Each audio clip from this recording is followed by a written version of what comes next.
So the last few budget mouse reviews I have uploaded was around 1,000 pesos. And that's actually a good price point when it comes to performance and quality. But that got me thinking, what if we lower down the price to 500 pesos? What can we expect in terms of performance and quality? So obviously, I had to find a mouse at the 500 peso price range. And I found this. This is the Rakk Dasig. It's one of the top selling mouse in Shopee. About 5,000 plus units sold and very good reviews. Obviously, I couldn't help myself. I had to get one. So today we are reviewing the Rakk Dasig mouse. At 500 pesos, you get 4,800 DPI with some level of customizability and RGB. Sounds good, right? But is it worth your money? Let's find out. So in the box, you get the mouse and the spec sheet.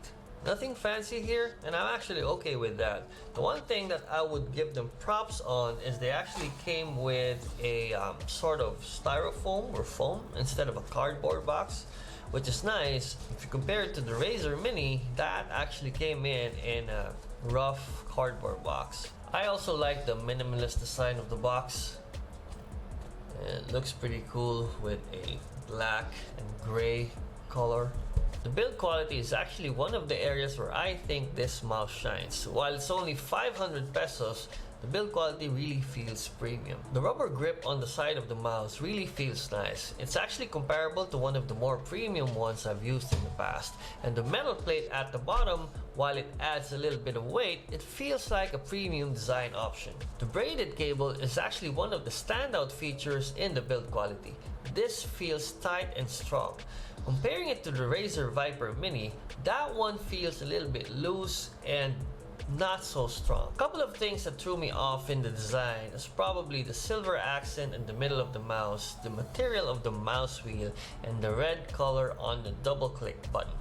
I feel that these could have been better colors, but that's just my opinion. Another feature that actually confused me was the hexagon holes in the body of the mouse. If they were going for a light mouse, it would have made more sense if there wasn't any metal plate at the bottom.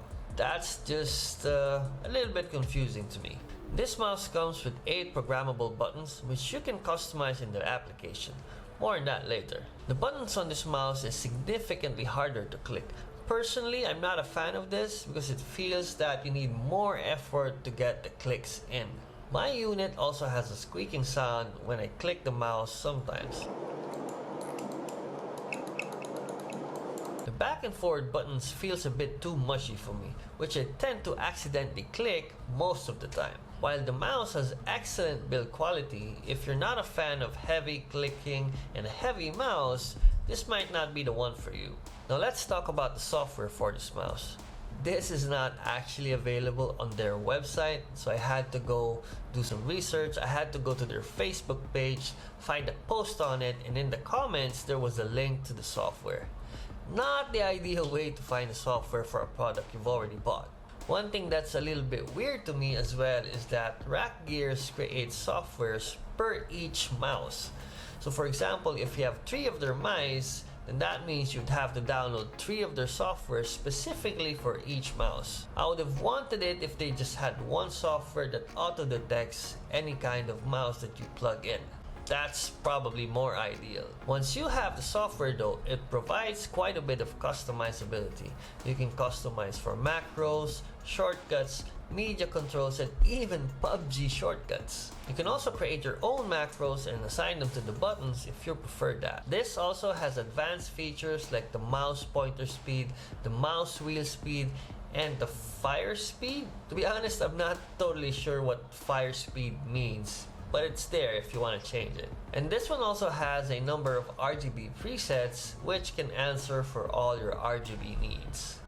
I tried this mouse with Battlefield 1 to see if the stiffer buttons would make any difference for me to notice it, and surprisingly, it didn't. I wanted to try the double click button on the mouse, but honestly I didn't really feel the need to, and for the most part I forgot it was there anyways. But maybe that's just me. That's maybe something I need to learn to use, so maybe I need more time to use this mouse. Overall, it's pretty okay for games. I mean, at the 500 pesos, I can't really complain for what it does. For productivity, the additional buttons can add more functionality to your otherwise 2-button mouse. You can add shortcuts for your applications to make your workflows more efficient. Alright, so who is this mouse for? Should you buy this mouse if you have 500 pesos, or should you save a little more and maybe get a G102 or a Razer Viper Mini? If you only really have 500 pesos to spend on a mouse and you're not too bothered about the janky software, go for it. You get a really good build quality for 500 pesos, even comparable to the premium ones out there. But if you're anything like me who wants a robust software that connects all branded peripherals in one suite, then save a little more and get either a Logitech G102 and Razer Viper Mini. And that's it for the video. If you want to know more about budget mouse options, click here or here. And as always, I'll see you in the next one.